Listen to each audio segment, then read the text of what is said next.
Ok. Bom, então, boa tarde a todos, novamente. Vamos dar, então, sequência ao nosso curso de Inteligência Computacional. Hoje a gente vai falar sobre o assunto de regressão linear. E o nosso objetivo aqui é mais apresentar o problema de regressão linear, né? Obviamente apresentar a solução pelo método de mínimos quadrados e realmente discutir as características desse problema, que realmente é o problema de overfitting e regularização, que vão ser assuntos são temas que vão aparecer em diversos modelos, né, não necessariamente no modelo de regressão linear, e aí a gente vai utilizar a formulação da regressão linear, por ser um modelo mais simples, para, então, discutir todas essas características e avaliação de modelos, etc. Ok? Bom, então, o problema de regressão é a estimativa de uma saída, né, prevista, de um processo ou sistema, com base na mesma entrada, de forma que a diferença entre a saída prevista e a saída observada, então, é o erro de predição, ela é utilizada, então, para ajuste do modelo. Então, portanto, um problema preditivo, né, em que a saída, em geral, a saída do modelo quanto a saída do sistema, são variáveis contínuos, né, flutuantes.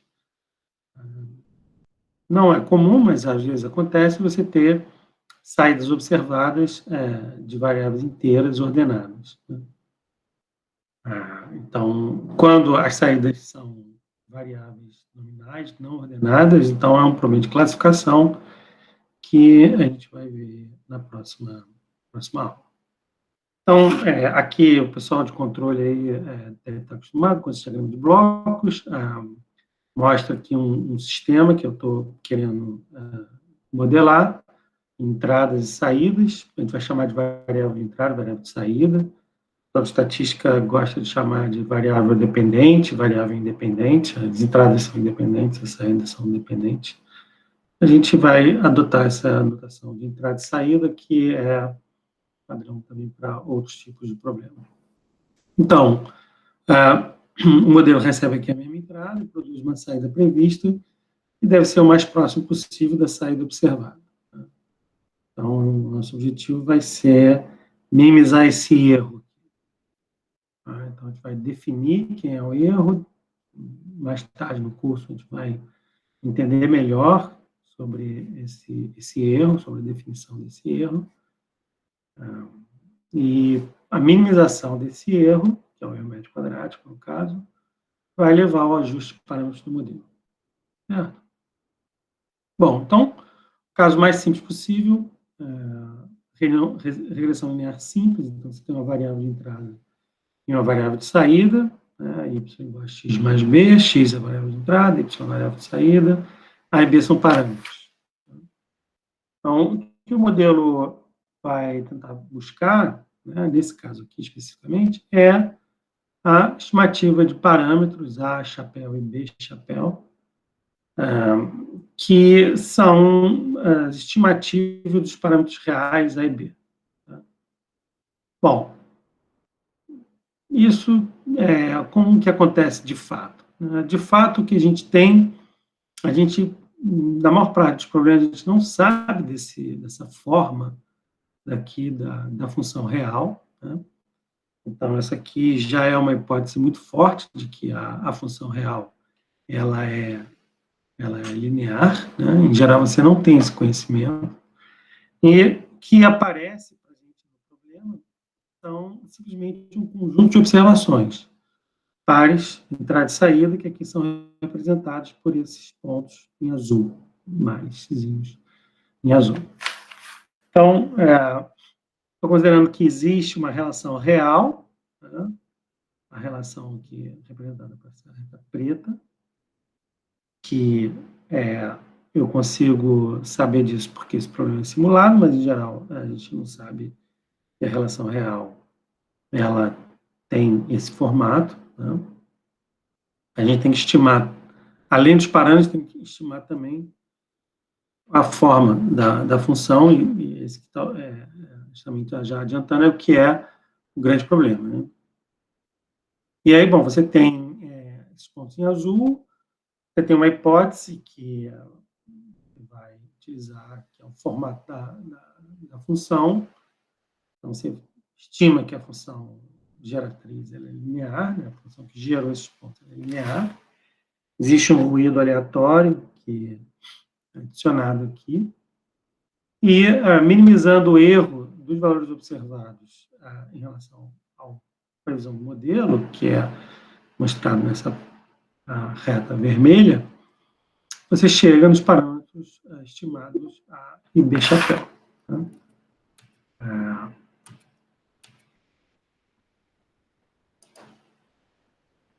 Bom, beleza? Bom, então essa é a situação que acontece. Realmente você não tem uma solução, a solução, uma vez que você definiu a forma da função, os parâmetros simplesmente você otimizar, né, minimizar o erro, realizar o programa de otimização, mas em princípio você tem diversas soluções, né? Não tem uma solução única, porque você pode realizar várias hipóteses sobre a forma da função, né? Então, por exemplo, aqui nesse caso, se eu digo que a função é uma função mais complexa, lembrando, eu não sei que, em geral, você não sabe que a função verdadeira, né, a parte determinística da função, ela é com algum formato específico, ou seja, no caso aqui, linear. Então, eu posso, por exemplo, estimar que seja um polinômio de maior ordem, e esse polinômio de maior ordem, por acaso, ele vai ajustar melhor os pontos do conjunto de treinamento. Tá? Só que,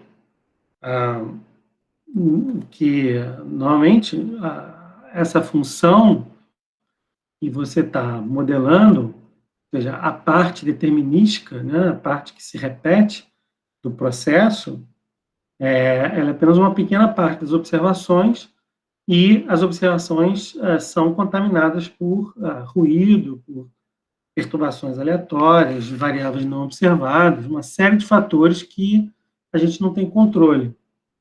E, então, numa próxima realização, ou seja, numa próxima amostra, numa próxima coleta de dados, essas perturbações aleatórias podem, então, aparecer de uma forma bastante diferente, de forma que aqui você tem, talvez, a reta, a curva em vermelho, a função em vermelho, né? Ela tem um erro menor em relação às observações nesse caso do que a reta preta, né, que seria o melhor modelo possível, mas aqui o erro já é bem maior, né? O erro é quadrático, então aqui você tem a reta preta permanece mais ou menos no centro das amostras, e a função em vermelho, ela está bem diferente, né? Então, essa característica de você ajustar um modelo mais complexo, que se ajusta melhor ao conjunto, à amostra utilizada para ajuste, né, o conjunto de treinamento, e que depois não é capaz de generalizar para novas amostras, a gente chama de overfitting. Então, o overfitting é quando a complexidade do modelo está inadequada para a amostra, né, que ela está tentando ajustar. Né. Tipicamente, ou o modelo é muito complexo, ou o número de registros é muito pequeno. Né. A gente vai ver esses dois fenômenos daqui a pouco. Então, basicamente, o overfit é uma característica que acontece em qualquer tipo de modelo, né? Não é uma propriedade simplesmente regressão linear, vai aparecer em problemas de classificação, vai aparecer com outros tipos de modelo, né? E uma boa parte do tempo que se gasta para se desenvolver um modelo é garantir que seu modelo tem boa capacidade de generalização e que, ou seja, vai ter um bom resultado no conjunto de testes, evitando, portanto, essa característica de sobreajuste, né, que é o overfitting. Observa que é importante, claro, né, que nesse exemplo a gente está levando em consideração a relação real, um exemplo totalmente simulado, mas, em geral, você não sabe qual é a relação real. E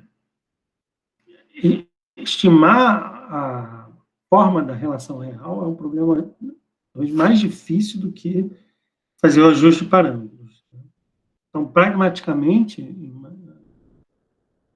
inteligência computacional, a gente vai buscar um modelo, né, que não necessariamente tenha a mesma função, né, que seja a mesma equação matemática da função que a gente está ajustando, mas que tenha um bom comportamento no conjunto de treinamento, também tem um bom comportamento em conjuntos, em amostras diferentes das utilizadas no treinamento, ou seja, que tem uma boa capacidade de generalização.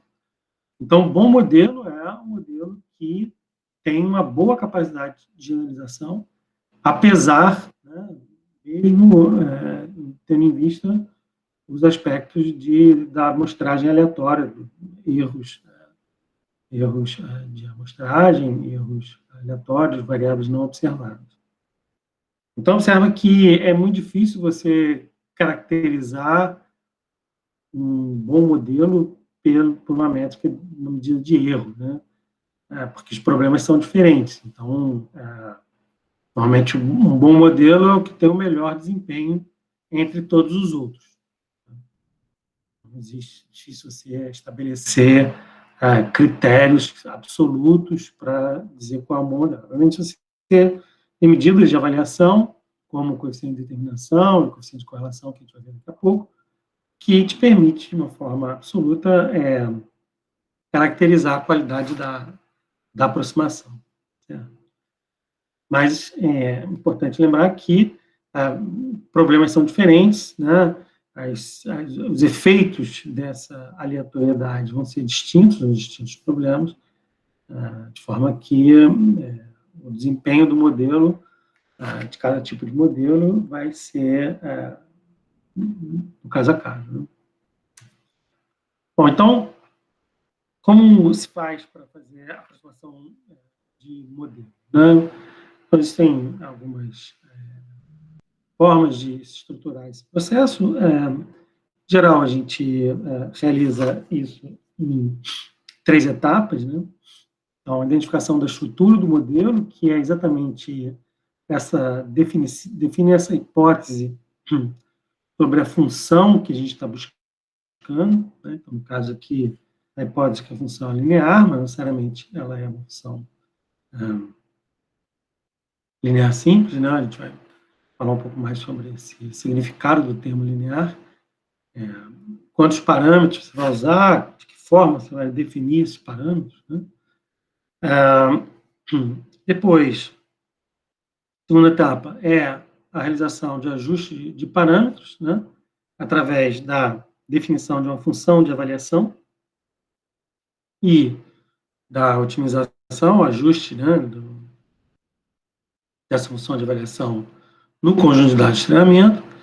E, por fim, você tem a etapa de validação, que é a avaliação da qualidade do modelo, né, de acordo com os seus objetivos. Necessariamente, você tem que colocar o modelo dentro do seu contexto. Então, por exemplo, você tem um modelo que tem uma eficiência muito alta, mas tem um custo computacional muito grande. Então, será que vale a pena esse custo computacional? Ou seja, será que a diferença de desempenho dele vale a pena o custo computacional no contexto da aplicação? Às vezes vale, às vezes não vale. Né? Então, tem que entender qual é o contexto da aplicação, ou seja, onde que está inserido esse modelo, para você, então, realizar a avaliação desse modelo.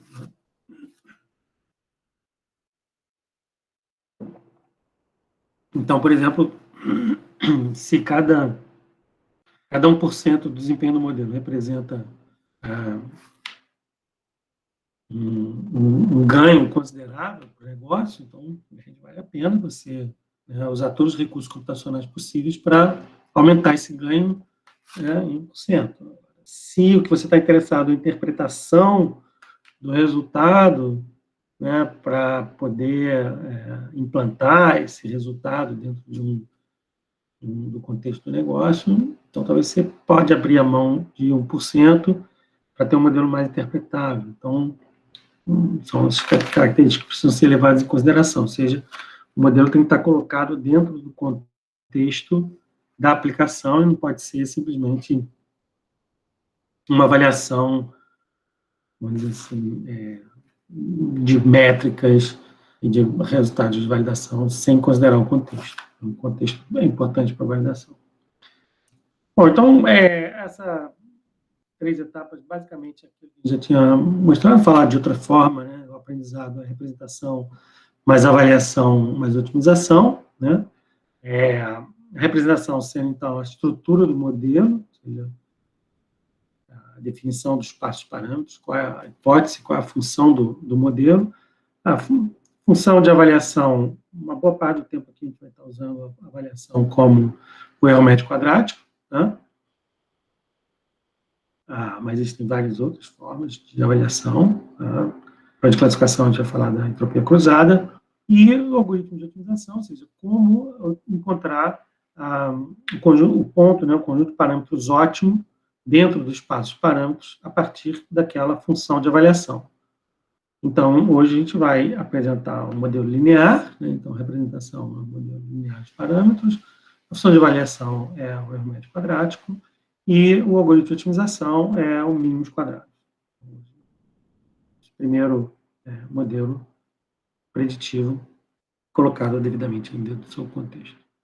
Bom, então, quando a gente fala modelos lineares, então, precisa entender exatamente o que eu quero dizer com modelo linear. Então, essa palavra linear, modelo, ela significa que a saída do modelo é calculada como uma combinação linear de variáveis ou características, chamadas regressores, que são funções da variável de entrada. Então, no caso mais simples, que eu chamo de modelo linear simples, os regressores são as próprias variáveis de entrada, então a saída do modelo é uma combinação linear das variáveis de entrada. Então, esse aqui é o modelo de regressão linear, ou regressão linear múltipla da estatística, e que a gente chama de modelo linear, normalmente é chamado de modelo linear generalizado, ou modelo linear nos parâmetros, em que os regressores são funções das variáveis de entrada. Então, por exemplo, o modelo linear polinomial, então, o polinômio pode escrever polinômios das variáveis de entrada, e você vai ter, então, um modelo que continua sendo linear nos parâmetros, mas a função saída, ela não é linear. No caso do modelo linear simples, você tem um caso em que a função de saída é um hiperplano, definida no espaço das variáveis de entrada. Então, nesse caso, modelo linear simples, ou modelo linear de primeira ordem, a saída é linear. Mas você pode ter um caso em que você tem funções, os regressores são funções das variáveis de entrada, tipicamente, por exemplo, o modelo polinomial. Então, a saída do modelo, ela não é linear, não, mas o modelo continua sendo linear nos parâmetros. Então, em geral, quando eu falar linear, ao longo aqui da regressão linear, eu estou me referindo ao modelo linear nos parâmetros. Em geral, está sempre, esse termo linear está sempre associado a essa característica de ser linear nos parâmetros. Ou seja, a saída do modelo é uma combinação linear dessas variáveis, desses regressores. Ok? Bom, então essa seria a representação. A avaliação que é utilizada para ajustes de parâmetros na regressão linear é o erro médio quadrático, né? E esse método de minimização do erro médio quadrático para ajustes de parâmetros da regressão linear é chamado do método dos mínimos quadrados. Então, a gente vai ainda falar bastante dessa função de erro médio quadrático. Ela vai ser utilizada em diversos outros modelos.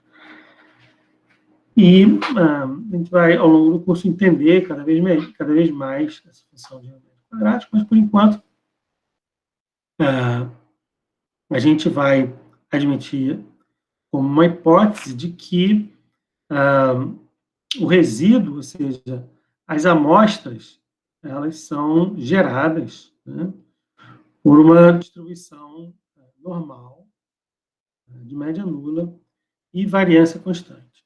Então, aqui, se tivesse aqui o x, aqui o y, e aqui a probabilidade de densidade do resíduo.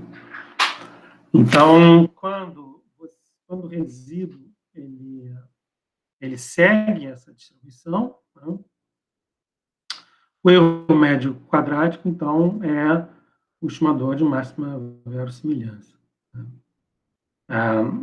Quando o resíduo não tem essa característica, então, tipicamente, quando você tem uma variável com uma distribuição, variável de saída com uma distribuição muito assimétrica, a presença de outliers, né, na saída, pode atrapalhar um pouco essa hipótese, e aí o ajuste obtido pelo erro médio quadrático talvez não seja o ajuste mais correto. Então, talvez seja interessante fazer um pré-processamento antes de se obter, antes de se fazer o ajuste de parâmetros. Né? Bom, mas de qualquer maneira, a gente vai estar utilizando o erro médio quadrático em todos os problemas de regressão linear. Na verdade, se faz isso usualmente. Mas é importante dizer que ele não sai do nada, assim, ele tem uma razão, né, e a razão é que se considera o resíduo com média nula e variância constante. Beleza? Bom, então, escrevendo esse erro médio quadrático aqui numa equação vetorial, né, eu vou considerar aqui, então, esse vetor de n posições, onde n é o número de registros, vetor das saídas. Aqui eu tenho a matriz de regressores, que é a dimensão n por nzinho. Então, eu tenho nzinho regressores. Observa que, normalmente, a gente tem p variáveis, né, e o número n de regressores pode ser diferente do número de variáveis. Então, por exemplo, eu posso ter 10 variáveis, e se eu estou com um modelo, por exemplo, linear polinomial, eu vou ter 20 regressores. Né? Então, o número de regressores pode ser diferente do número de variáveis. No caso mais simples, o número de regressores é o número de variáveis. Então, essa aqui seria exatamente a matriz de entrada. Né? Ou matriz de entrada, o número de variáveis mais 1, por causa do termo independente. Sempre esse termo independente aqui, que é o coeficiente linear. E θ, então, é o vetor dos parâmetros. Né? Então, e esse erro é a diferença entre o vetor y de observações e o vetor, vamos dizer, y chapéu, que é o x chapéu vezes o θ. Então, também tem dimensão n por 1. Quando você faz erro transposto erro, né, na verdade, esse cara aqui deitado vezes esse, você vai calcular o erro quadrático, né, e quando tira a média, 1 sobre n, é o erro médio quadrático. Então, aqui, esse 1 sobre n aqui, ele não afeta a otimização dos parâmetros, né, porque o mínimo não se altera se você multiplica a função de avaliação por qualquer constante. Então, não faz diferença dividir por n. Bom, então, o método dos mínimos quadrados, se você pega essa equação aqui deriva igual a zero, o que você obtém é exatamente o chamado sistema linear de equações, né? E o que aparece aqui, x transposto x, né? O vetor de parâmetros θ, e esse vetor aqui, x transposto y. Então, no caso da regressão linear simples, em que o x chapéu é igual ao x, né? Saída de média zero, então, desconsiderando o quociente linear, você observa aqui justamente a matriz de correlações. E esse tema aqui é chamado de correlação cruzada, né? Então, aqui você tem um sistema linear de equações.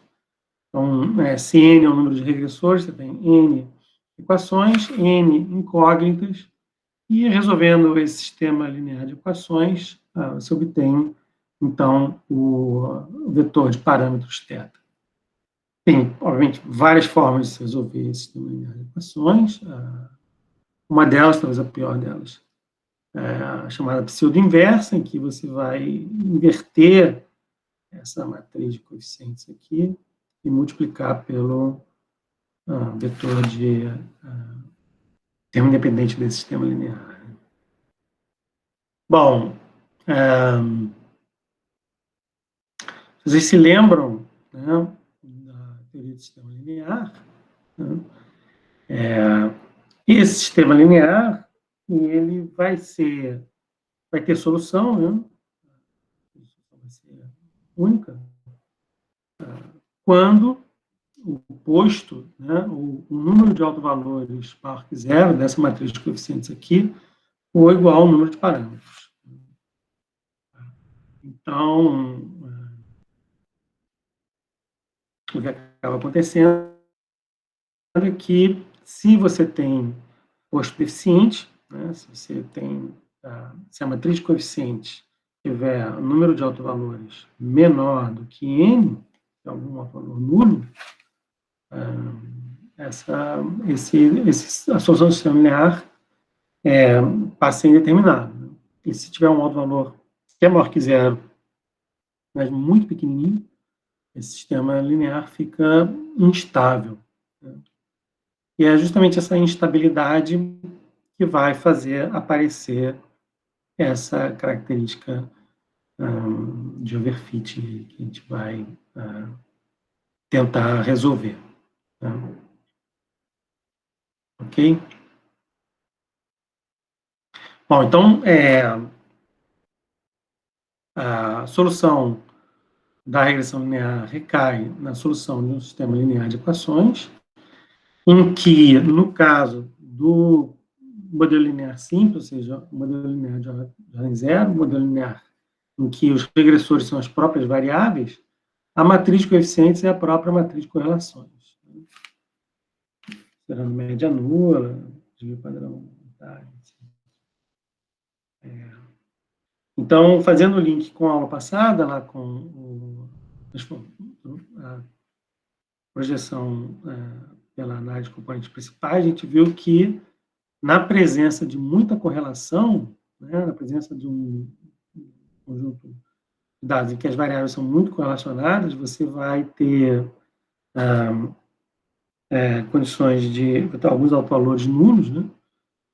E isso pode, então, gerar problemas aqui na solução desse sistema linear de equações. Então, a gente precisa tomar cuidado para resolver isso de forma robusta, ou seja, evitar soluções instáveis desse sistema linear de equações, que podem provocar soluções ruins, né, do modelo, ou seja, o modelo ser incapaz de generalizar para outras amostras.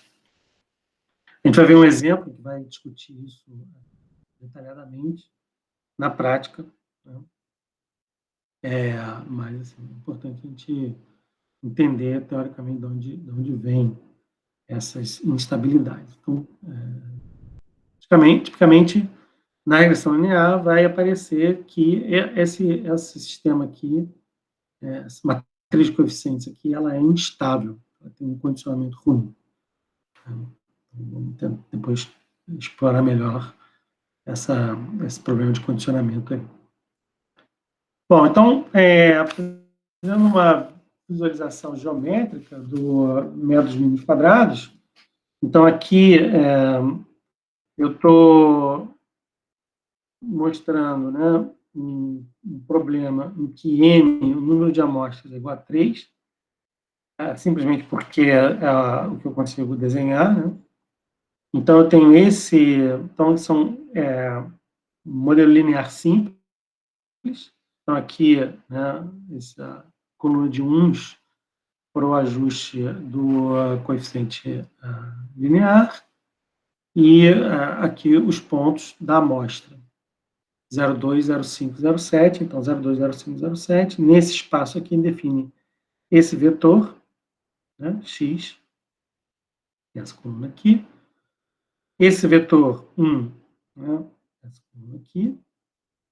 E essa matriz, então, de regressores, ela representa o subespaço de qualquer modelo linear. Ou seja, qualquer modelo linear é uma combinação linear disso aqui, porque eu vou multiplicar x por θ, então qualquer aproximação é uma combinação linear disso aqui, então qualquer modelo vai estar dentro dessa área cinza aqui, definida por esses dois vetores.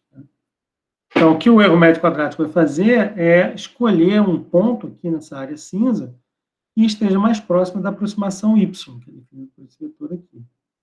Então, aqui é a aproximação y, aqui é a saída do modelo, y chapéu, essa aqui é o erro, né? Então, se o meu objetivo é minimizar o erro, né, o erro médio quadrático, né, ele vai encontrar os parâmetros que minimizam essa distância, e então ele vai encontrar essa aproximação, que dentro desse subespaço aqui descrito pelo todos os modelos, é mais próxima da observação, né? E aí a gente percebe que o resíduo tem que ser ortogonal à previsão, né? Então, a gente já vê aqui uma característica desejável de qualquer modelo, que o resíduo seja, a correlação do resíduo e a previsão seja nula, ou seja, o resíduo tem que ser ortogonal, né, à previsão. Então, isso pode ser utilizado também na avaliação do modelo. Bom, beleza? Alguma dúvida até aí? Alguém quer fazer algum comentário? Professor, Sim. qual é a diferença, assim, mais técnica entre o θ e o θ asterisco? É só uma questão de notação. Eu vou chamar de θ asterisco a solução do problema, tá? Porque aqui você está na formulação do problema, então aqui o θ é como variável, né? E o θ asterisco, então, é uma instância, ou seja, que é uma instância dessa variável θ, né, que é a solução do problema. Então, aqui, a gente vê aqui para essa representação, então, os espaços de parâmetros aqui é qualquer θ, né? Então, qualquer θ vai estar aqui dentro desse espaço de parâmetro, mas só tem um que minimiza a função de avaliação. Então, quando eu escrever θ, eu estou falando que é o θ como variável, né, de otimização, e quando eu coloco θ asterisco, eu estou me referindo, então, à solução, né, aquela solução específica que minimiza o erro médio quadrático. Ok? Ok, valeu. Questão só de notação. Beleza? Mais alguma dúvida aí? Bom, então, vamos ver aqui, então, um exemplo, né? Um exemplo bastante simples. Então, eu gerei uma função que também, uma entrada, uma saída, né? Que é a saída gerada por x ao quadrado mais um erro, onde esse erro ele é uma distribuição aleatória com distribuição normal. Então, satisfaz, né, a característica do erro médio quadrático. Então, se você quiser repetir esse exemplo aí, você pode gerar uma outra função, mas essa instância, essa amostra, ela está aqui. Né? Se quiser repetir aí o ensaio. Então, essa aqui é a relação real, né? Então, essa curva em preto, que a gente não conhece na maioria dos casos, praticamente nunca tem essa informação, né? E o que a gente tem é essa relação real corrompida por ruído, né? No caso aqui, um ruído aleatório com média nula, variância constante, distribuição normal. Então, no caso geral, o que a gente vê, a coisa que a gente vê são os pontos em azul. Ok? Feito? Bom, então, vamos tentar ver algumas soluções, né? E que a gente poderia fazer, o que normalmente é feito, né? Na solução de um problema. Obviamente, aqui é um problema muito simples, em que você consegue plotar os resultados. Na maior parte dos casos, você vai ter aí uma dezena, 20, 50 variáveis de entrada, e aí não fica tão simples assim essa escolha. Então, pode parecer meio escolhas inadequadas, quando a gente olha aqui nesse problema unidimensional, mas isso pode acontecer com frequência em casos de maior complexidade. Bom, então, a primeira tentativa seria, então, já que vou tentar um modelo linear simples, então, ele é a equação de uma reta, 2 parâmetros, θ0 e θ1, rodei lá a solução, encontrei essa solução, né? E essa é o resultado do modelo em relação aos dados observados. É basicamente a média das observações. Bom, esse modelo, obviamente, não está muito bom, né? Então, de repente, tem que entregar o trabalho amanhã, estou com pressa, então, em vez de ficar tentando várias soluções, eu vou tentar logo um modelo bem complexo, e aí eu escolho um polinômio de ordem 10. Então, observa que aqui o polinômio de ordem 10, né, eu tenho 10 regressores, certo? O regressor é o x ao quadrado, x ao cubo, até o x elevado à 10ª potência. Vou ter 11 parâmetros, vou ter os parâmetros, então, dimensão 11, que é 10 coeficientes angulares mais um coeficiente linear.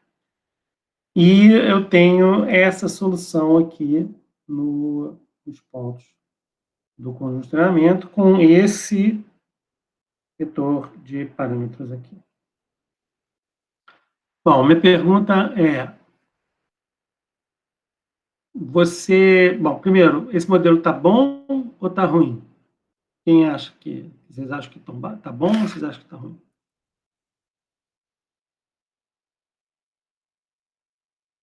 Quem acha que está bom? Levanta a mãozinha aí. Quem acha que está ruim? Bom, ninguém acha que está bom, nem que está ruim.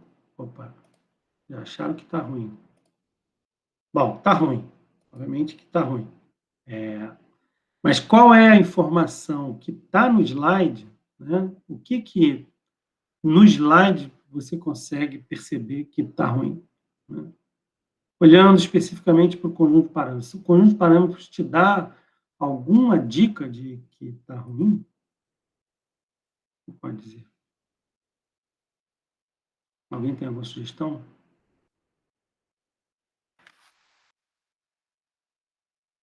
Você acha que esse resultado de vetor de parâmetro está adequado?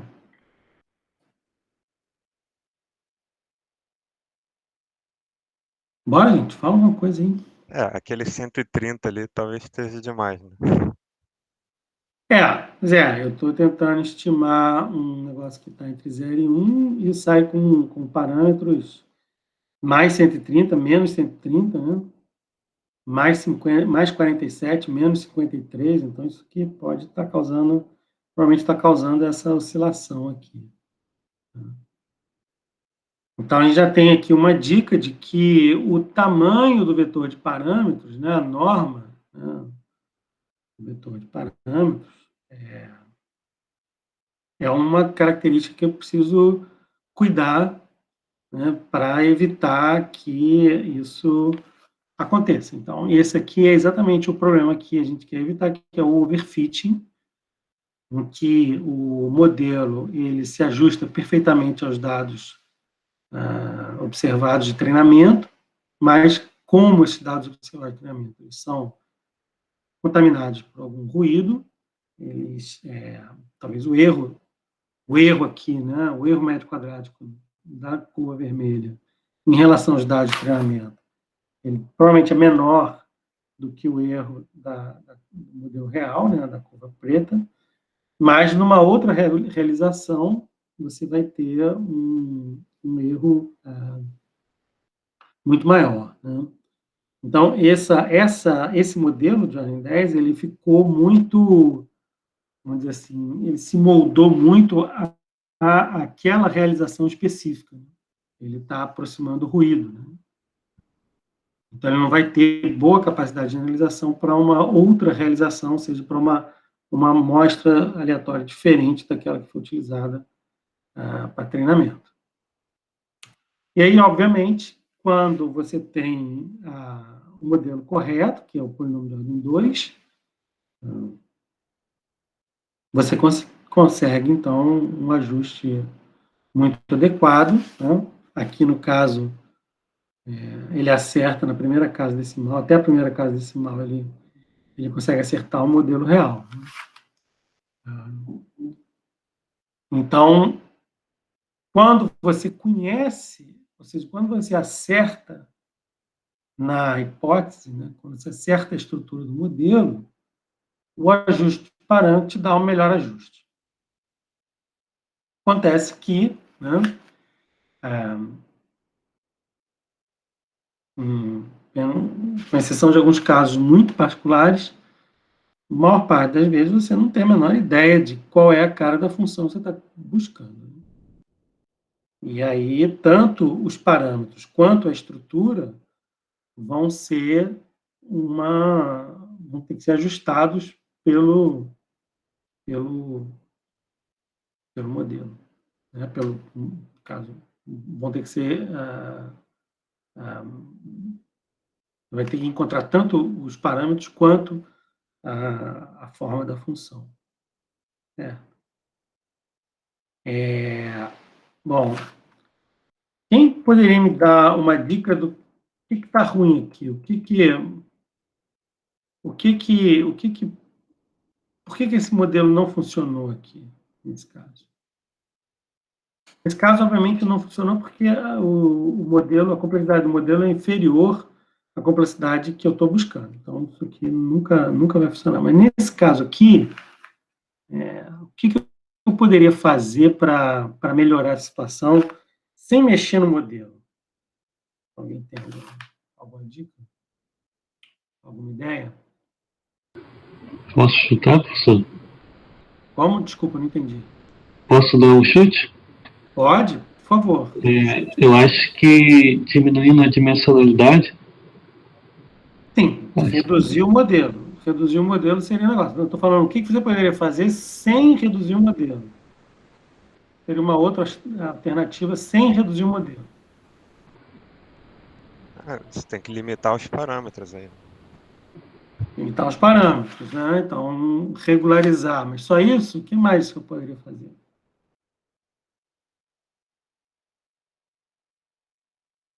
Pessoal aí que já fez machine learning.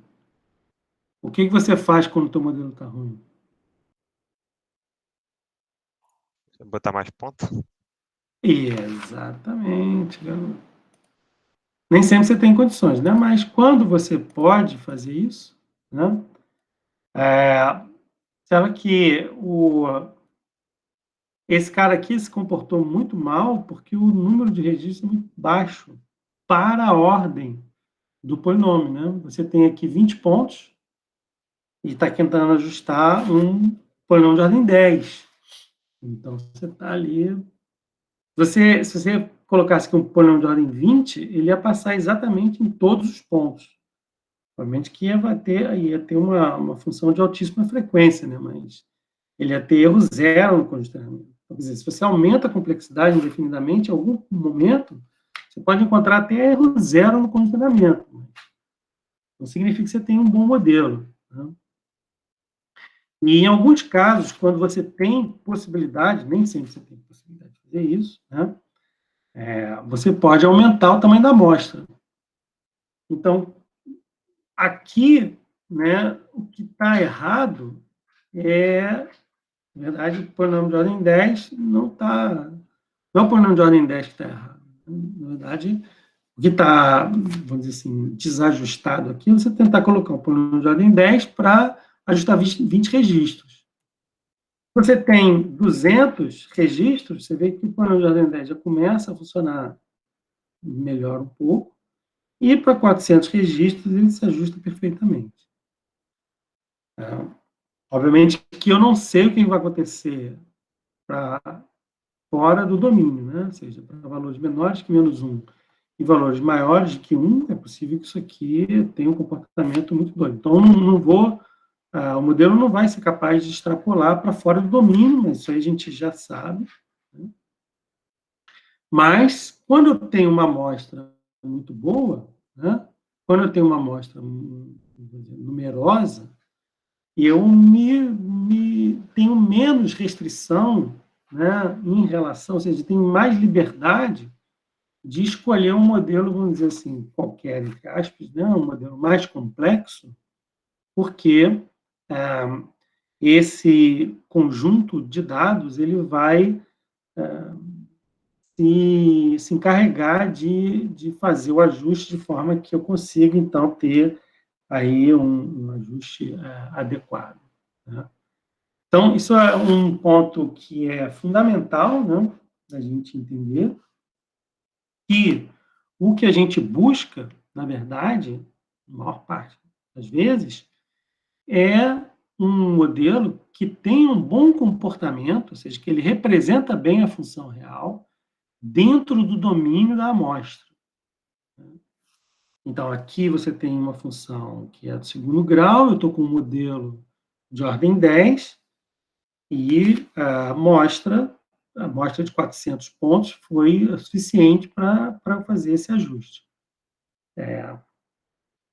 Encontrar a característica fundamental da função, como a função de segundo grau, é um problema, talvez, muito mais difícil do que simplesmente fazer o ajuste de parâmetros, né? Então, esse é um primeiro ponto importante que a gente precisa lembrar, bom, não só para a regressão linear, mas para todos os outros tipos de modelo. Então, não estou muito interessado em saber, o objetivo principal não é saber exatamente qual foi a função que gerou os dados. O meu objetivo principal é encontrar uma função que tenha um bom comportamento dentro do domínio, né, de acordo com as medidas de avaliação que vão ser empregadas. Então, esse é o primeiro ponto. Observa que isso facilita muito o meu problema, porque, considerando somente a função polinomial, eu poderia ter ordem 2, ordem 3, 4, 5, 6, 7, 8, 9, 10, que tem 400 pontos, de repente até mais. Então, eu tenho muito mais soluções possíveis do que só a solução da equação do segundo grau, do polinômio do segundo grau, né? Então, observa que encontrar a função correta é muito mais difícil do que encontrar uma função que tem um bom desempenho. E o nosso objetivo é encontrar uma função que tem um bom desempenho. Então, esse é o primeiro ponto, né? O segundo ponto é que o melhor modelo é mais dados, sem dúvida nenhuma, né? Se você tem condições de conseguir mais dados para a sua aplicação, né, obviamente que tem um ponto que isso estabiliza, né? Se vai melhorando, chega um ponto que não adianta botar mais dados, né? Botar mais 500 pontos aqui não vai melhorar tanto, já está bem em cima, né? Então tem um limite aí, mas se você tem condição de fazer uma amostragem maior, isso te dá justamente mais flexibilidade na escolha do modelo, né, você consegue ajustar modelos mais complexos, sem correr o risco de cair nessa instabilidade provocada pelo overfit, né? Inclusive, em aplicações aí de visão computacional, ou diversas aplicações mais recentes, o pessoal costuma fazer técnicas de aumento de dados, né, gerar novos dados.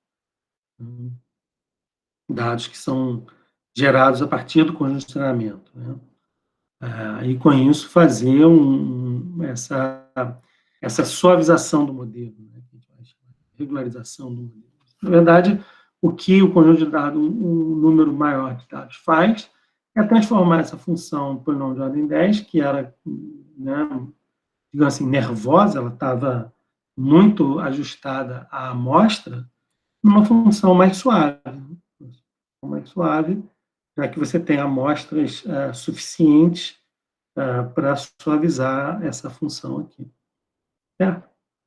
Bom, então, a gente já aprendeu duas coisas importantes. Primeiro, se o comportamento...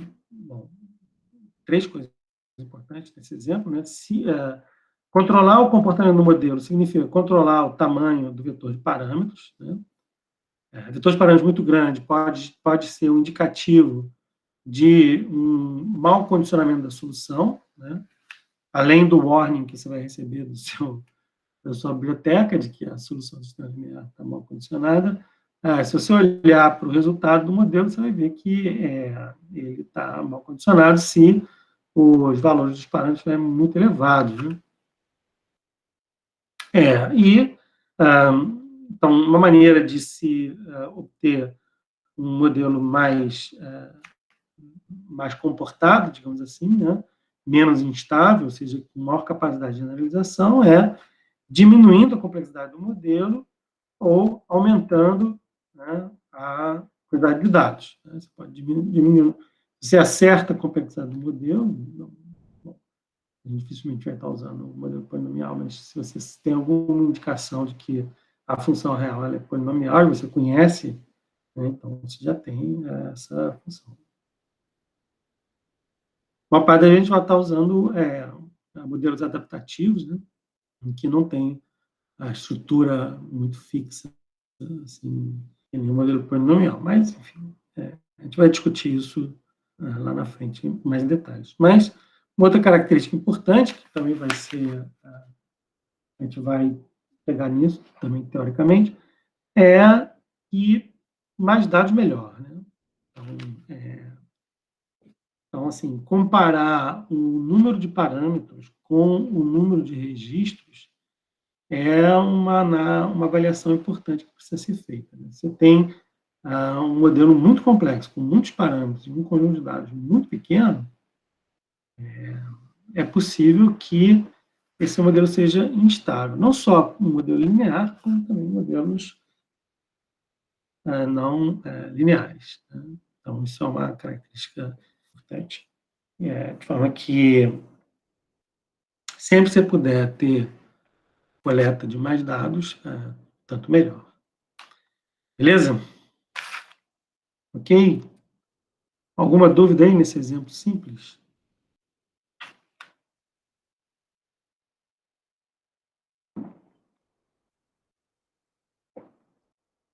Bom, então, vamos dar um break aí de 2, 3 minutinhos para a gente encher o copo d'água e já vou também, tá? Ok?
Bom, vamos lá? Ok. Bom, então, vamos justamente entender como que a gente consegue, na ausência de novos dados, né, como que se consegue fazer essa suavização do modelo. Então, essa suavização, ela é também chamada de regularização. Okay? Bom, para entender essa regularização, a gente precisa avançar um pouco mais nesse exemplo que nós apresentamos, que é exatamente essa relação entre bias e variância, né? Os diferentes tipos de erro que o modelo pode ter. Bom, então, essa relação entre bias e variância, ela pode ser entendida a partir da decomposição de uma saída real para um valor. Então, pega aqui, por exemplo, 0 ou 0,2, qualquer um desses pontos. Para qualquer um desses pontos, né, essa distribuição aqui de saída, ela pode ser composta em dois pedaços. Né? O primeiro, que é a diferença do valor real da média dos valores estimados e a média, né, a esperança matemática, ou média, da diferença entre os valores preditos e a média dos valores preditos. Ok, então vamos tentar entender quem são esses caras aqui nesse desenho e depois tentar entender quem é bias e quem é variância. Bom, aqui o que eu estou apresentando são 10 realizações daquele problema anterior, né, no que cada realização é formada pela equação y igual a x ao quadrado, que está aqui em azul, mais um erro aleatório, com distribuição normal. Então, as 10 realizações são sobrepostas, né? E todas as 10 realizações são, então, tenho aqui 200 pontos, são representados por esses pontos em verde. Então, para cada uma dessas realizações, ou seja, para cada subconjunto de 20 pontos, eu faço um modelo, né? É uma amostra, então eu faço um modelo, que é uma curvinha vermelha dessa aqui.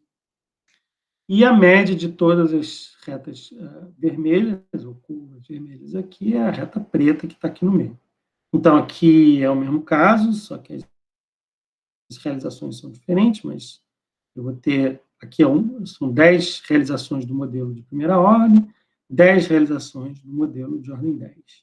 E aqui a média de todos os modelos é a linha preta, que você vê que fica bem coincidente com a curva azul. Bom, então agora vamos entender quem são esses caras aqui. Né? Y real. Então, o erro médio quadrático é uma estimativa do erro médio entre o valor real da função e o valor aproximado. Então, se tivesse infinitos registros, né, esse erro médio quadrático ia se aproximar dessa esperança matemática. Né? Então, aqui, para um caso desse aqui, eu estou falando da diferença entre o ponto y real, então, é um ponto da curva azul, e o y estimado é um ponto da linha vermelha, aqui do modelo vermelho. Então, quando eu faço a decomposição aqui nesses dois termos, eu vou ter o termo chamado bias, é a diferença entre o valor real e a média das estimativas. Então, é a diferença entre a curva azul e a reta preta. A reta preta é a média das estimativas.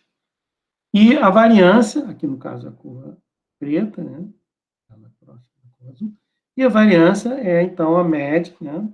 A diferença matemática, a média. Ou seja, a média quando o número de amostras tende ao infinito, da diferença, né, ao quadrado entre o valor predito e a média dos valores preditos. Então, é mais ou menos a diferença ao quadrado, média da diferença ao quadrado das curvas em vermelho em relação à curva preta. Então, grosso modo, a grossura aqui, né, essa variabilidade, essa volatilidade, essa variabilidade aqui do modelo, né? Então, seria a variância do modelo. Então, então essa é a decomposição do erro médio quadrático em bias e variância. Observe que a gente não... Isso aqui, eu só consigo fazer isso porque é tudo simulado, né? Eu não posso fazer isso na realidade porque eu não conheço o real. Então, a variância até poderia estimar, no caso, na prática, mas no caso real eu não conheço a curva azul. Né? Então, a maior parte das vezes eu não sei quem é a curva azul, então eu não consigo estimar exatamente quem é o bias. Mas nesse caso aqui eu sei, né, eu consigo, então eu consigo estimar o bias para todos os pontos, somando o bias para todos os pontos, eu tenho esses valores. Então, o que acontece? Quando eu estou na situação de modelo menos complexo que o necessário, ou seja, o underfitting, né, eu tenho um bias alto e uma variância baixa. Aqui é 10 menos 1, 10 menos 4. E aqui, na situação em que eu tenho um modelo com complexidade mais alta, eu tenho bias baixo, né, 10 menos 2, e uma variância maior, né, então, variância aqui 10 menos 4, e foi para 10 menos 3, então aumentou de 10 vezes, e o bias aqui era 10 menos 1, foi para 10 menos 2, então o bias diminuiu 10 vezes. Observa que o bias aqui é bem pequeno, né, a diferença entre a curva preta e a curva azul. Uma outra característica que é interessante nesse caso observa que a combinação de modelos sempre dá um modelo bom. Né? Então, se combinar diversos modelos, demonstra aí que você reduz o bias. Né? Então, a gente vai depois falar sobre essa questão de combinação de modelos, ensemble de modelos. Bom, então, isso mostra mais ou menos assim, obviamente que a média de 10 modelos não é coisa de se fazer um modelo com 200 pontos, né? Fazer no mesmo, fazer 10 modelos com 20 pontos, ou um modelo com 200 pontos. Então, essa curva preta aqui, ela é muito próxima daquela estimativa aqui com 200 pontos.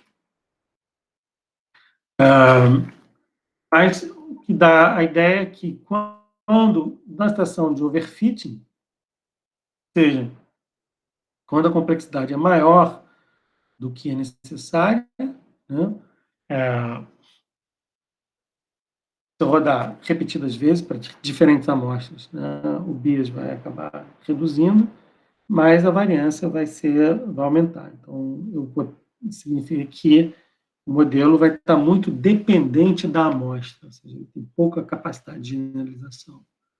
E aqui, no caso do underfit, né, você tem o modelo ele é bastante estável, né, a variância pequena, dá sempre o mesmo resultado, mas é sempre o mesmo resultado errado. Né? Então, ele está errado. Beleza? Então, obviamente que na situação ótima, né, do modelo quadrático, que você está com a estrutura correta, você reduz bias e variância simultaneamente. Né? Um modelo que acerta e pouco sensível à amostra. Né? Então, na verdade, a variância ela representa exatamente essa sensibilidade à amostra. Né? Pouco sensível à amostra. Então, se ele é pouco sensível à amostra, ele vai generalizar bem, porque ele vai funcionar bem para uma amostra diferente. Né? E o bias é que ele acerta bem o que ele tinha que acertar.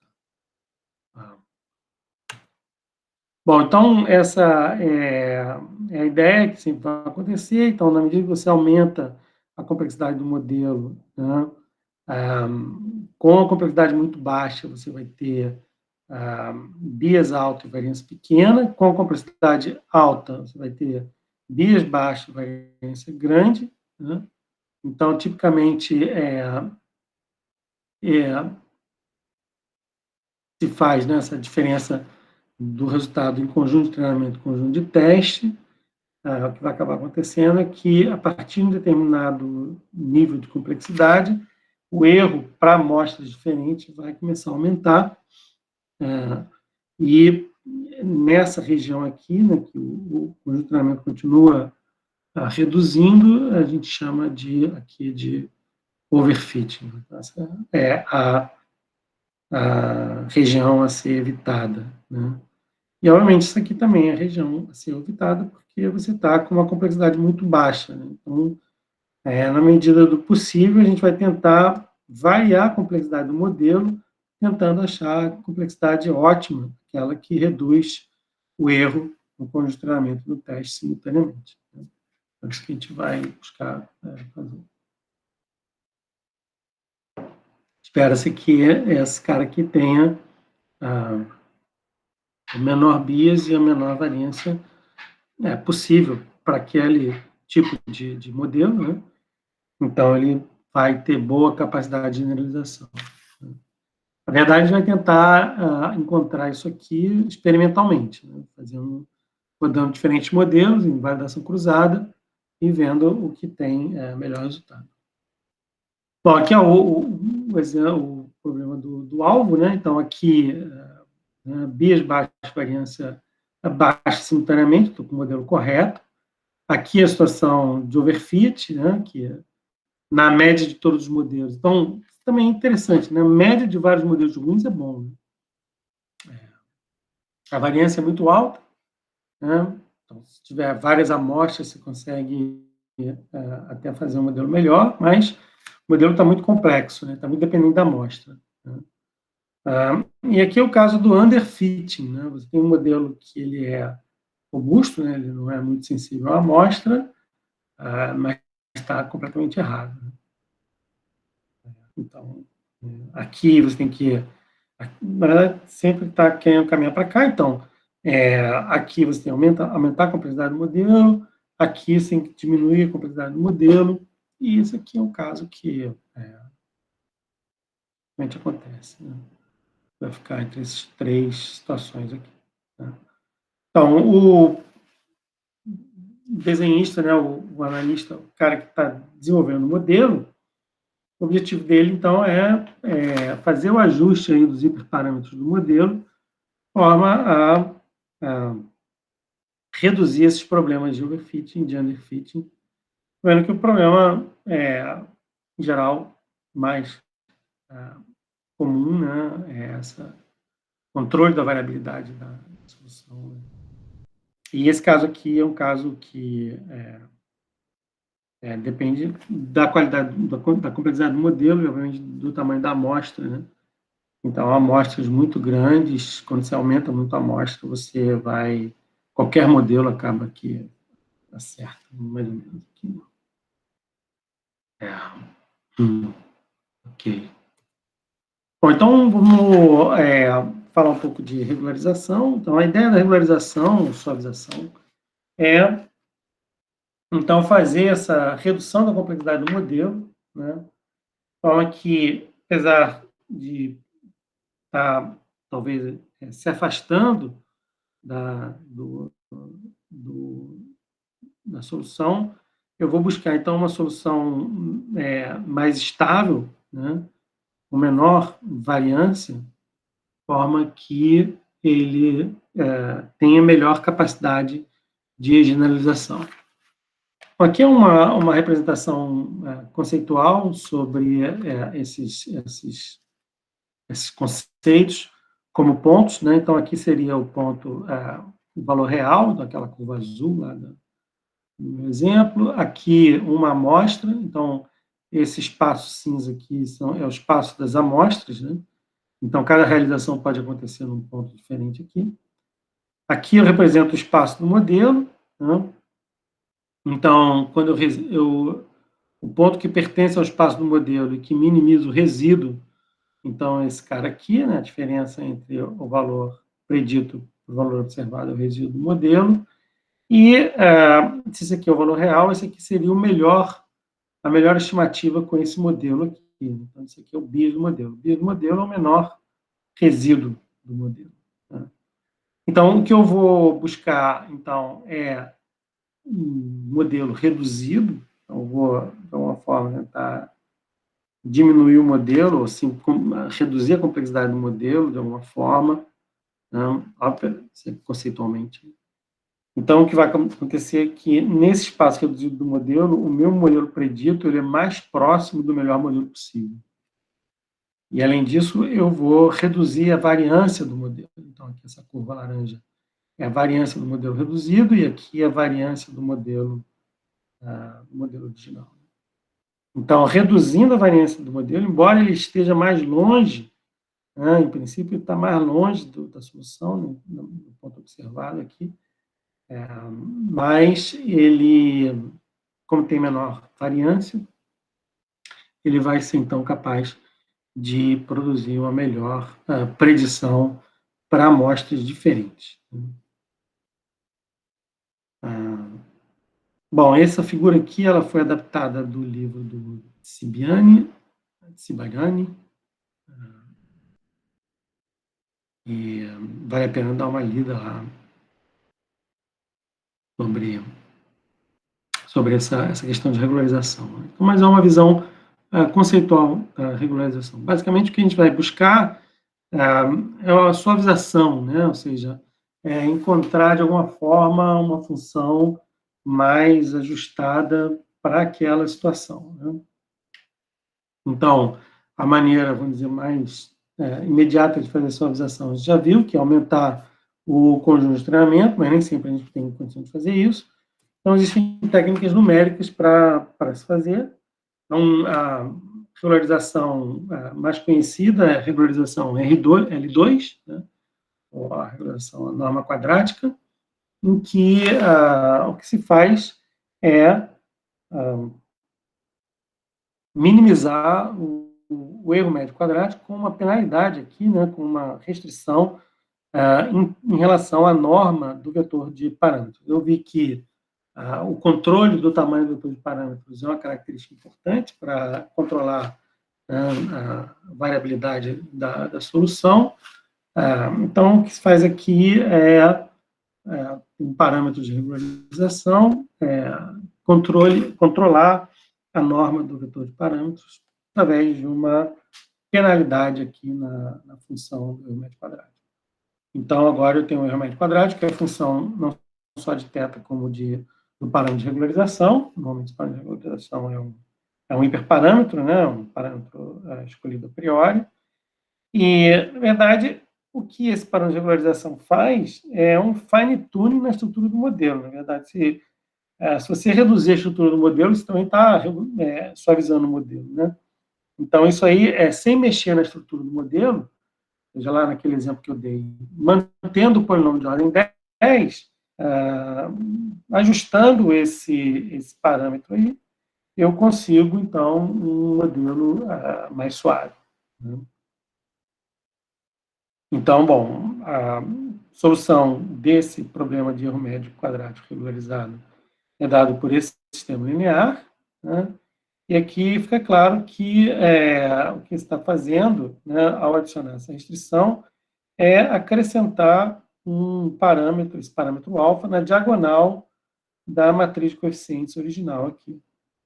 Então, acrescentando esse parâmetro alfa na diagonal, eu estou impedindo que os autovalores dessa nova matriz de coeficientes aqui sejam nulos, né?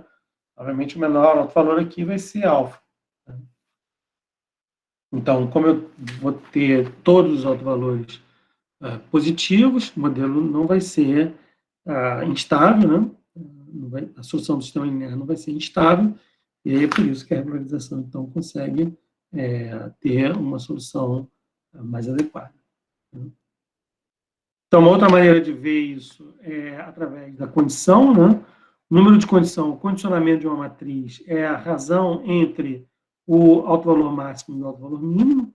Então, aqui, né, bom, os autovalores, a soma dos autovalores, né, não é a diagonal, né, dessa matriz de coeficientes aqui. Então, o autovalor máximo, quando você tem um problema de condicionamento, é porque o autovalor mínimo é muito próximo de zero, né? Então, a relação entre o alto valor máximo e o valor mínimo, quando o alto valor mínimo é próximo de zero, esse número de condicionamento aqui vai para infinito e você está com um problema de condicionamento, ou seja, a matriz é muito instável. Quando você acrescenta um alfa no alto valor máximo e no alto valor mínimo, que é o que eu estou fazendo aqui, na verdade, eu estou acrescentando alfa a todos os altos valores, né? Essa relação passa a ser mais controlável. Né? Então, se tinha alguma coisa aqui muito próximo de zero, se acrescenta um 0,1 aqui, você já vai ter um negócio que não vai ser, não vai para infinito. Então, esse número de condição, né, é o que muitas bibliotecas, quando você está resolvendo o sistema linear aqui da regressão linear, ele vai aparecer um warning, condition number, bad condition number. Normalmente aparece esse tipo de warning na solução do sistema linear, quando você está com uma situação de instabilidade, ou seja, quando os autovalores da matriz coeficiente, o menor autovalor da matriz coeficiente é muito próximo de zero. Certo? Bom, aqui um exemplo na prática, fazendo aquela aproximação com um polinômio de ordem 10, ainda uma amostra de 20 registros, né?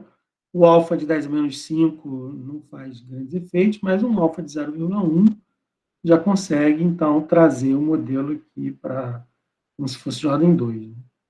Então, na verdade, esse alfa, esse parâmetro de regularização, ele fine-tune, né? Ele é um hiperparâmetro que você vai conseguir ajustar a complexidade do modelo sem mexer na estrutura. Né?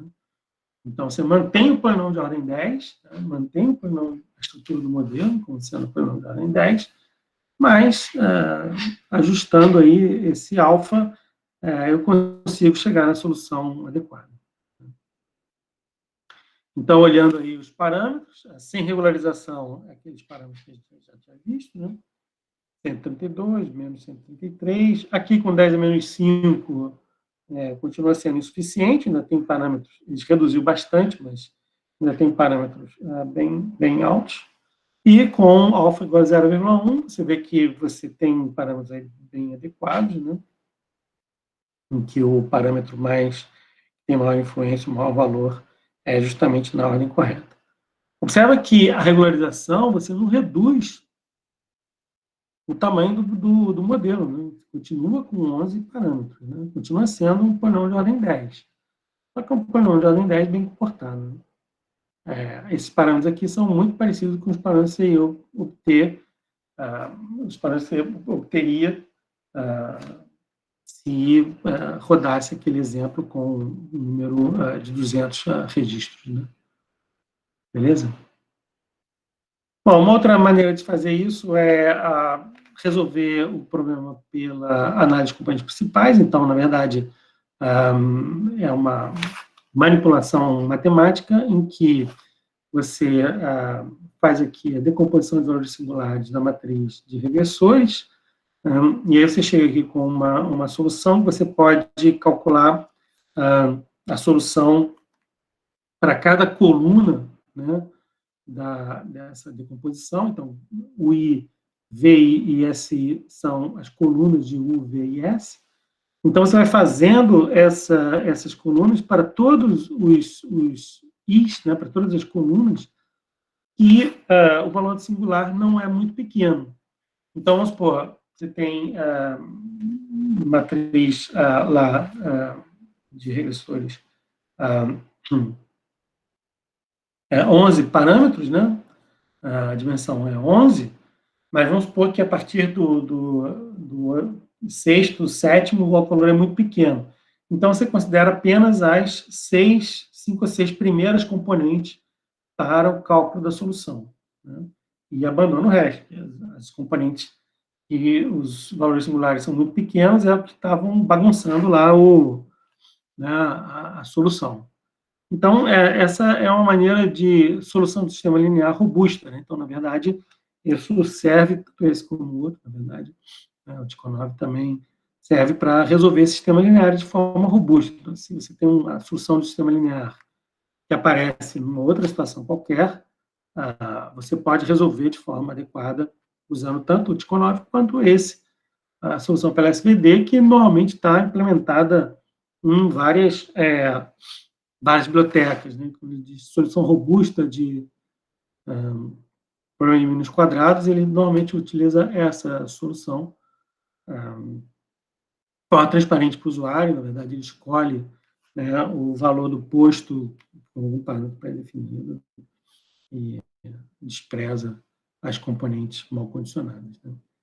Você pode fazer isso na mão, né, e escolher, então, o posto. E aí, você escolher posto A9, ou seja, desprezar só duas componentes, ainda tem um modelo ruim, mas com o posto A5 você consegue um bom modelo. Sabe, isso aqui é diferente de usar o polinômio de ordem 5, né? Na verdade, você tem aqui os parâmetros, né? Você continua com o polinômio de ordem 10, só que você só usou as 5 componentes principais para a solução do problema. Então, isso é feito dentro da solução do problema de mínimos quadrados, né? Você continua com 10 parâmetros, mas só vai considerar para o cálculo desses 10 parâmetros os 5 componentes principais. E aí você observa aqui que você tem exatamente o parâmetro mais importante é exatamente o do segundo grau, né? Os outros são pequenos. O comportamento dele aqui está, né, bem adequado, né? Então, aqui, tanto num caso quanto no outro, você consegue, então, vamos dizer, controlar a solução do sistema linear mal condicionado, né? Que era o que vai acontecer, gerar o overfit, né? Então, o problema de solução, né, obviamente aqui é o sistema linear, então você tem, né, mais elementos para demonstrar isso, mas o problema de overfit vai acontecer em qualquer tipo de modelo, né? E a solução da regularização, uma solução, essa da regularização L2, ela funciona para qualquer tipo de problema, né? Por exemplo, em que você tem um erro médio quadrático, né? Ou outra função de avaliação qualquer, né? Você adicionar aqui uma restrição, uma penalidade à norma dos parâmetros, né? O SV dele é mais específico para a solução do sistema linear, mas continua ainda sendo uma ideia, né, de você projetar a solução em espaço de menor dimensionalidade. Então, redução de dimensionalidade também tem sido muito utilizado, né? De qualquer maneira, basicamente, a gente, vamos dizer, tem as ferramentas, né? O importante agora, então, é saber detectar que esse problema de overfitting está acontecendo, e aí, então, que entra a avaliação de modelo, né? Como é que você chega na solução ideal, aí, no diagnóstico de que o modelo está funcionando de forma inadequada. Bom, basicamente, a avaliação do modelo é feita por estatísticas calculadas sobre o modelo. Para a regressão linear, classicamente, o que se faz é a chamada análise de variância do resíduo. Então, se você tem aqui a variância total, que é o quadrado, né, da diferença entre o valor observado e a média do valor observado, você pode decompor em dois pedaços, e esse pedaço aqui é a variância explicada pelo modelo, e aqui é a variabilidade do resíduo, né? Então, e aí você tem o coeficiente de determinação, que é essa variabilidade explicada pelo modelo, dividido pela variabilidade total. E aí você, na verdade, essa que é normalmente empregada, né? Você tem 1 menos a razão entre a variabilidade do resíduo, né, e a variabilidade total. Ou seja, basicamente aqui a interpretação que você tem do coeficiente de determinação é que está comparando que o seu modelo com a média, né? Então, se o resíduo gerado pelo modelo é muito menor do que o resíduo gerado pela média, esse termo aqui vai para 0 e o coeficiente de terminação vai para 1, que significa que o coeficiente de terminação está bom. Se o resíduo gerado pelo modelo é da mesma ordem de grandeza do resíduo gerado pela média, então esse termo aqui vai ficar da ordem de 1, e menos 1 vai ser muito pequeno, da ordem de 0, então o coeficiente de terminação vai para 0, que significa que o modelo está ruim. Em geral, né, isso obviamente varia de caso a caso, varia de acordo com a aplicação e varia, nem sempre isso é uma regra geral, mas quando você tem um coeficiente de terminação maior do que 70%, 0,7%, você já acha que o modelo já está começando a ficar adequado. Né? O coeficiente de terminação na 0,5 ele fica bem ruim. Né? Acho que precisa tomar cuidado com essas avaliações, porque depende muito, né, da característica do dado, então é sempre bom olhar exatamente o que está sendo colocado. Às vezes tem um outlier, às vezes os dados estão concentrados todos numa faixa muito pequena. Então, é importante tomar cuidado com essas estatísticas, não olhar simplesmente para o número, tentar entender melhor o que está acontecendo. Mas, basicamente, isso. Um coeficiente de terminação na faixa de 0,8, 0,9 está muito bom, 0,5 para baixo está muito ruim. Ali na média, ali entre 0,5 e 0,7, 0,8, você tem que olhar. De repente, bom, se não tem nada melhor, é isso que se tem. Uma outra estatística muito utilizada é a raiz quadrada do erro médio quadrático. Então, o erro médio quadrático é a minha função de avaliação, que eu estou usando para ajustar o modelo de regressão linear. Estou falando aqui no contexto de regressão linear. Essas estatísticas de validação servem para outros contextos também. O coeficiente de determinação pode não funcionar muito bem em modelos não lineares.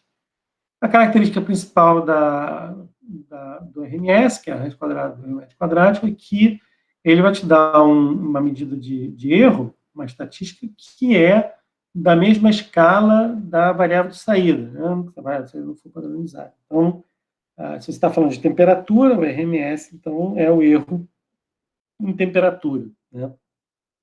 Em graus. Está falando se a variável de previsão é uma vazão, então o RMS vai dar o erro na unidade de vazão, e aí por isso, assim sucessivamente. E o erro médio absoluto percentual, o MAP, ele é uma medida de erro percentual, né? Então é o erro absoluto relativo em relação, né, à variável observada.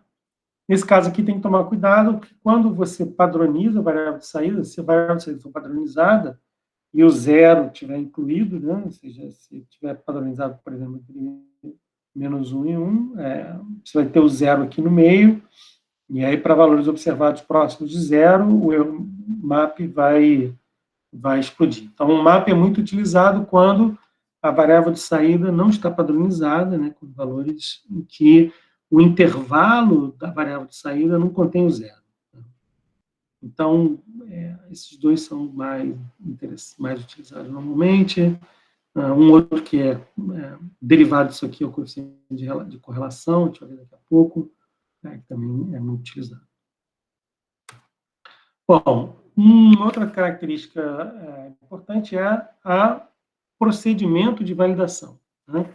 Então, como que você vai estimar o desempenho do modelo, sabendo que você precisa estimar o desempenho em conjunto de dados diferentes do conjunto de treinamento.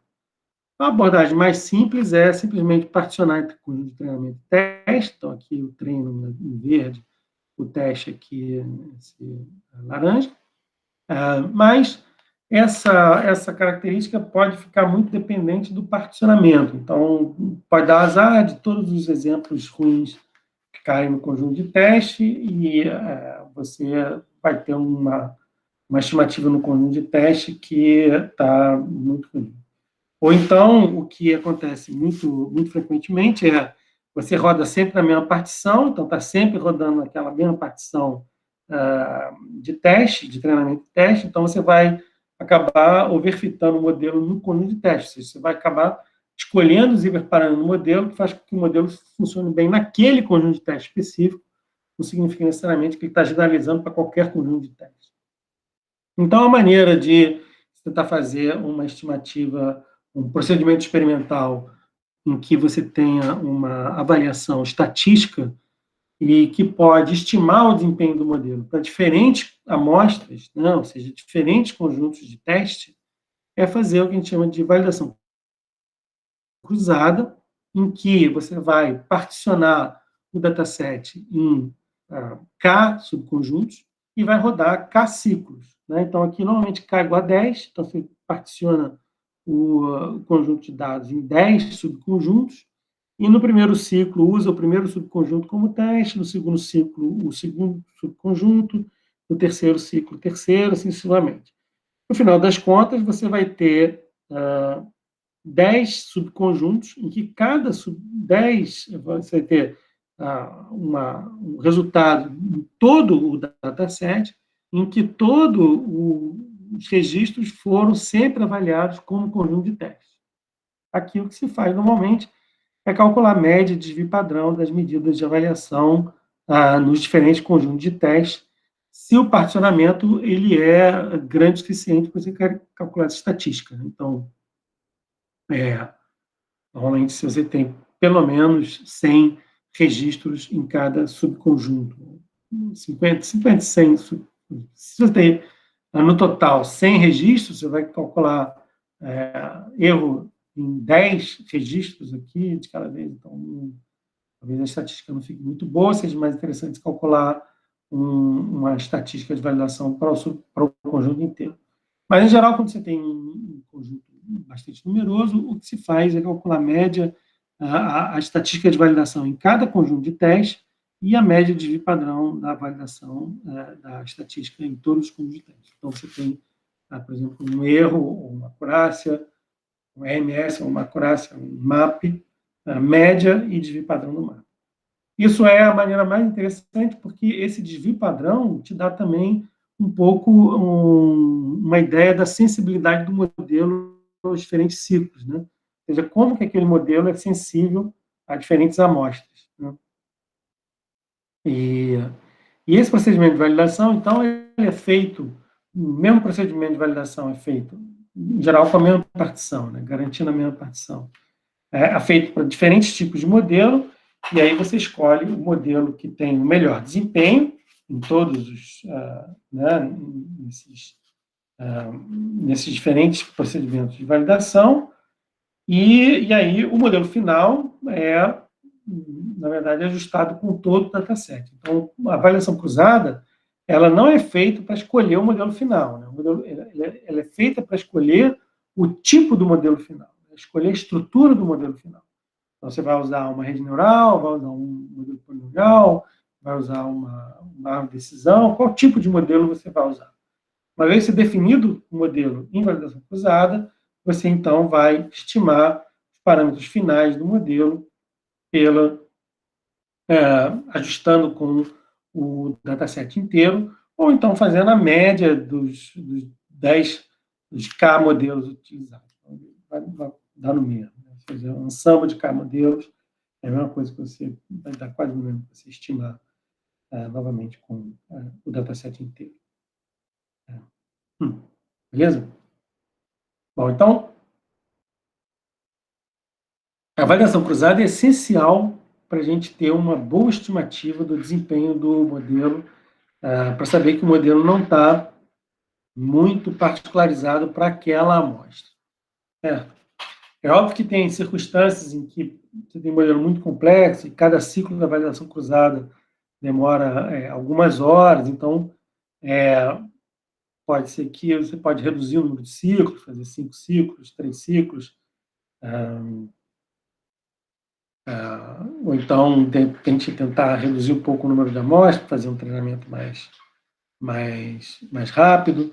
Enfim, não é vamos dizer assim, é o que é mais recomendado é fazer a avaliação cruzada, né?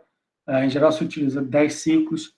Quando o número de ciclos é igual ao número de registros, a gente está falando do leave one out, né? Tipo, você deixa sempre um de fora. Beleza? Bom, então vamos ver aqui um estudo de caso. Esse é o problema da poluição. Você tem 15 variáveis de entrada, uma variável de saída. Essa aqui é o gráfico de projeção. Você vê que algumas variáveis têm um comportamento bastante assimétrico. Você tem também variáveis aqui bem correlacionadas. Aqui o gráfico de projeção. Aqui o data image, né, a matriz de distância. Observa que tem um registro aqui que é bem diferente dos demais. Né? Aqui a matriz de correlação. Né? Onde se percebe aqui uma correlação muito alta entre as variáveis 12 e a variável 13. É exatamente a concentração de hidrogênio e a concentração de ânion X. Beleza? Bom, esse tipo de visualização aqui é o que se espera que vocês façam no primeiro exercício. Né? Então, basicamente, gráfico de projeção, histogramas, matriz de distância, se der, né? Se o tamanho da amostra der para fazer essa matriz de distância, box plot, aqui o box plot das variáveis já padronizadas, a matriz de correlação, análise de componentes principais, esse é o tipo de exercício a ser realizado no primeiro exercício, né? O tipo o que a gente espera no primeiro exercício. Aqui, então, a retirada de outliers. Se você projeta os dados na análise de componentes principais aqui, você vê que tem dois caras aqui que realmente se destacam da nuvem de pontos. E aqui os resultados do modelo. Então, lembrando que esse modelo está padronizado, então desconsidero aqui o MAP. Esse erro RMS aqui deu 0,25. O modelo naif é o modelo da média, então essa barra vermelha representa o que daria a média. Aqui o modelo um pouco menor que a média.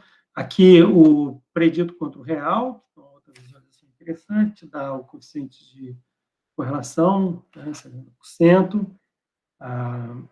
Aqui é para ver a distribuição do resíduo. A distribuição do resíduo se encaixa com a distribuição normal. E aqui um gráfico de Pareto do resíduo. Né? Então, você vê que em torno de 67% dos registros estão abaixo do que 0,0025. Certo? Bom, aqui a análise de outliers, então a matriz de distância sem os outliers. Observa que eu tenho esses dois caras que realmente são outliers. Depois eu encontrei um cara aqui no meio, que foi considerado outlier também.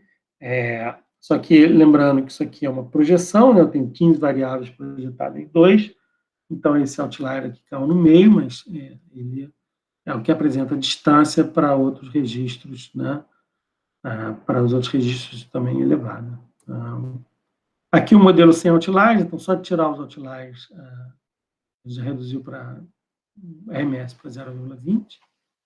Observa que não dá para ficar comparando diretamente, né, o outlier, o modelo com outlier sem outlier, que não é exatamente o mesmo dataset, mas lembrar que retirar os outliers é uma prática interessante para ter um bom modelo. Né? Então, os outliers sempre vão ter uma tendência de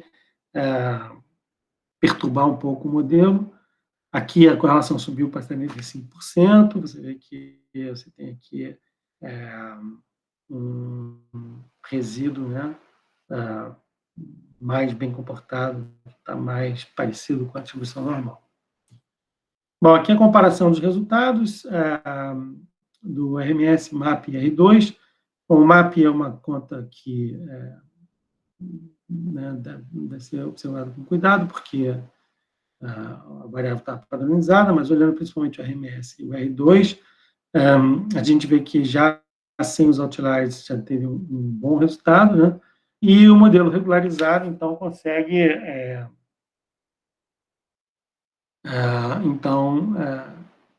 um bom ajuste, né? Um melhor ajuste que foi obtido, né? Sei que 60% no R2, então ainda está razoável, não está o melhor possível. Então, mais ou menos isso que se espera lá quando você fizer o exercício de regularização, de regressão linear. Ou seja, aqui a gente está trabalhando só com o modelo polinomial, então deu para fazer muitas variações, né? Deveria ter incluído aí outros modelos, né? Mas não vai fazer grande diferença. Mas numa outra situação pode ser que outros tipos de modelo também podem dar soluções também interessantes. E aí, obviamente, você tem essa característica de que o modelo em que você ajustou o alfa ali foi que teve. Tá? Então, buscar esse ajuste fino do alfa pode ser uma ideia interessante para se ganhar alguma coisa em relação ao desempenho do modelo. E retirar outliers também é uma dica interessante para se ter modelos estáveis, né? Óbvio que a comparação do modelo com outlier com o modelo sem outlier tem que ser feito com algum cuidado, né? Ok. Bom, a sequência, então, eu tenho a parte toda de modelo dinâmico, que é o capítulo 4 do livro, mas eu fico hoje por aqui, eu vou deixar essa parte aqui para vocês estudarem. Se tiver alguma dúvida, a gente pode discutir na próxima aula. Ok? Bom, vou encerrar aqui a gravação.